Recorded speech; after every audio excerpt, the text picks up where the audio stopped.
Saiu uma matéria esses dias, lembra quem, Caio? Que eu passei pra você, a estratégia do Close Friends. Essa estratégia do Close Friends, eu mandei pro Caio esses dias, foi uma matéria de alguma dessas artistas super famosas dizendo que ela tinha uma estratégia ferrada e tal, e a estratégia do Close Friends.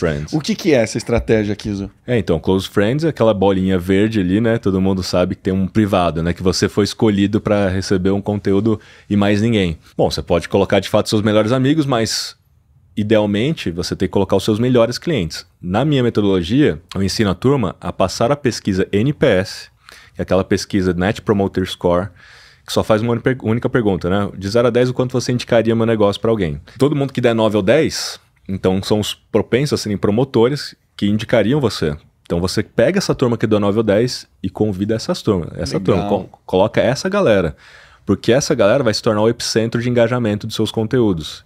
E quando aparecer um post, como ela já é mais propensa a ser promotor ou promotora, ela também vai comentar dando algum depoimento, uma prova social. Então isso facilita o seu jogo para conquistar novos clientes, né? Então veja que a gente tem vários formatos. Aí tem canal de transmissão no Instagram, que também aprofunda. Verdade. Então o inbox, né? O Instagram também, o segundo canal de relacionamento entre marcas e consumidores é o inbox do Instagram, já é o primeiro WhatsApp. Então assim, a gente tem várias oportunidades para se relacionar com as pessoas. Então ao longo do tempo, essas pessoas elas estão realmente mais maduras no processo da jornada de compra. Elas tiveram a consciência de que você existe, entenderam a sua autoridade naquele assunto, tiveram várias oportunidades para isso e vão assistir nas lives, etc. O TikTok não. O TikTok, como não é uma rede social, ele não tem essas oportunidades de aprofundamento no relacionamento. Essa awareness, essa consciência. Você vai ver, na verdade, vários vídeos curtos da mesma pessoa, talvez, o que ao longo do tempo pode te dar um pouco mais de lembrança de marca e tal, mas ele é mais por isso que a galera considera ele mais o topo, né, do funil, porque ele atua muito bem nisso, né, de te colocar no radar e gerar lembrança de marca. Mas você não vai entender a pessoa realmente como autoridade porque você não tem os formatos mais longos. Mas é claro que o TikTok também, como negócio, e na teoria dos jogos, né, você não pode ficar parado. Então, eles também começaram a incentivar os criadores de conteúdo a criar conteúdos de 1 minuto, acima de 1 minuto. Começaram a incentivar a criar conteúdo acima de 1 minuto na horizontal. Olha só, na horizontal. E em tese na contramão daquilo que eles mesmos criaram. Pois é. Né? E eles incentivaram. Se você criar um conteúdo na horizontal acima de 1 minuto, o próprio TikTok te impulsiona. Ele te manda para mais pessoas. Porque os caras estão incentivando. Porque o jogo para eles não é mais sobre o Instagram. Para eles, eu acho que eles, na cabeça deles, talvez, a gente já ganhou do Instagram. Agora a gente precisa competir com o YouTube.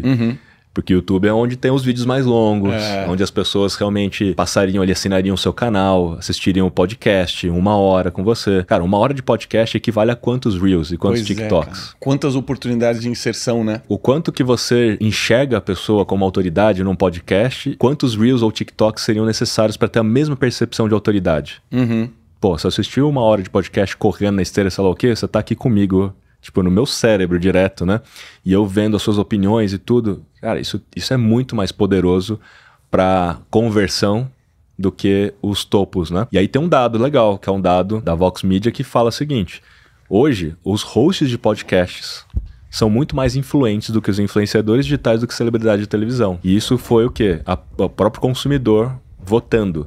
Quem são as personalidades mais influentes para você hoje, né? 75% apontaram os hosts de podcast. Que interessante. A galera tá passando cada vez mais tempo nos podcasts, e uma outra pesquisa concomitante a essa mostra as decisões que as pessoas tomam em relação a public post e em relação à opinião que elas escutaram no podcast. Todas as gerações já tomaram muito mais decisões de compra ou de decisões de transformação em alguma coisa naquilo que escutaram em podcast versus um public post de um macro influenciador versus o que viram em outras mídias. Tamo bem então, hein, galera? Tamo bem. Então, estrategicamente, é um bom negócio ter um podcast, porque você já tá em linha com a tendência. Fala, cara, é mais fácil você ser considerado uma autoridade e influenciar as pessoas, ou seja, sendo um host, né? E por isso também que eu criei o meu.